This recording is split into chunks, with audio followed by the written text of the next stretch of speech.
பாதுகாப்பு என்பது நாடெங்கும் பேசப்பட்டு வரும் விவாத பொருளாக இருக்கின்ற நிலையில் அதன் மீது விழிப்புணர்வை அதிகரிக்கும் நோக்கத்தோடு சைக்கிள்ஸ்தான் நிகழ்வுகளை ரேலே மருத்துவமனை சென்னை சைக்கிளிஸ்ட் அமைப்புடன் இணைந்து நடத்துகின்றது.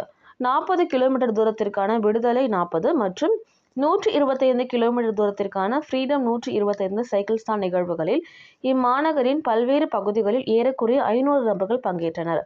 ஆண் மற்றும் பெண் ஆகிய இரு பாலின் சைக்கிள்ஸ் ஆர்வலர்களும் மற்றும் மாணவர்களும் இந்நிகழ்வில் ஆர்வத்தோடு கலந்து கொண்டனர்.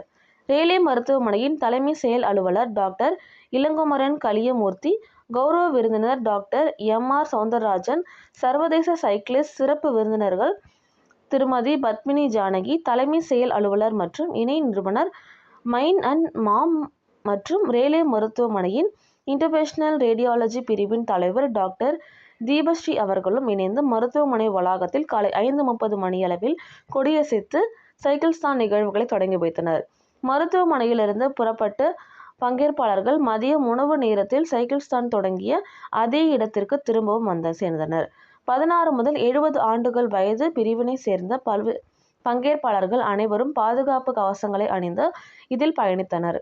பெண்களின் பாதுகாப்பிற்கு ஒவ்வொரு நாளும் முன்னுரிமை என்ற வாசகம் இடம்பெற்ற ஜெர்சிகளை அணிந்து கொண்டு பங்கேற்பாளர்கள் ஜிஎஸ்டி சாலை, திருப்போரூர், செங்கல்பட்டு, பாலூர், ஒரகடம், படப்பை மற்றும் முடிச்சூர் ஆகிய வழித்தடங்களில் பயணித்து குரோம்பேட்டை ரேலா மருத்துவமனை வளாகத்தில் தங்களது பயணத்தை நிறைவு செய்தனர்.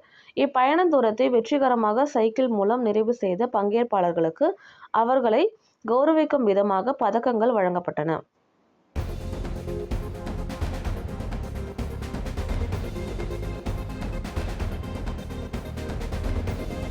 டாக்டர் இளங்குமரன், ரேலா ஹாஸ்பிட்டலோட சிஇஓ. இன்னைக்கு ரேலா ஹாஸ்பிட்டலும் சென்னை சைக்கிளிஸ்டும் சேர்ந்து ஒரு அவேர்னஸ் ப்ரோக்ராம்காக ஒரு சைக்கிளிங் ஈவெண்ட் பண்ணியிருக்கோம். இந்தியா முழுசும் பார்த்தீங்கன்னா நிறைய ப்ரொடெஸ்ட் நடந்துட்டு இருக்கு.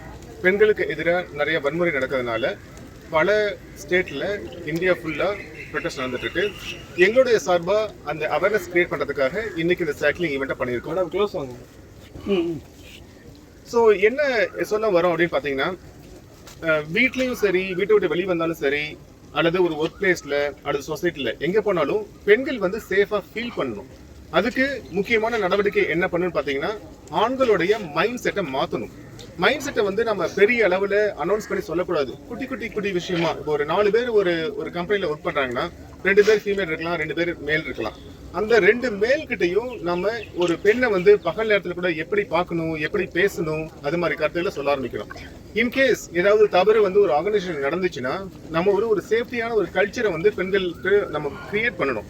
பெண்கள் எந்த டைம்லையும் அந்த பாதிப்பு அவங்களுக்கு வந்ததுனால ஒடுங்கி போயிருக்க கூடாது. நம்ம வெளியே போய் சொன்னா நம்மள போய் தப்பா நினைப்பாங்களோ, அது மாதிரி யாரும் நினைக்க கூடாது. அதுக்கான அட்மாஸ்பியரை கம்பெனிஸ் வந்து கிரியேட் பண்ணணும். அதுக்காக ஃபோன் நம்பர், ஒரு இமெயில் ஐடி அதெல்லாம் கொடுத்தோம்னா எந்த டைம்லையுமே பெண்கள் வந்து எந்த ஆண்களை பற்றியுமே கம்ப்ளைண்ட் பண்ணலாம். இதுக்காக கம்பெனிஸ்லாம் வந்து நிறைய ஆக்டிவிட்டீஸ் எதிர்பார்க்கணும். ஸோ அன்அதர்வைஸ் நம்ம பெண்களுக்கான சேஃப்டியை இம்ப்ரூவ் பண்ணலைன்னா ஒரு கம்பெனிஸும் மூவ் ஆகாது, சொசைட்டியும் இம்ப்ரூவ் ஆகாது, கண்ட்ரியுமே மூவ் ஆகாது. ஏன்னா 50% ஆஃப் த ஒர்க் ஃபோர்ஸ் பார்த்தீங்கன்னா பெண்களோட ஒர்க் ஃபோர்ஸ்.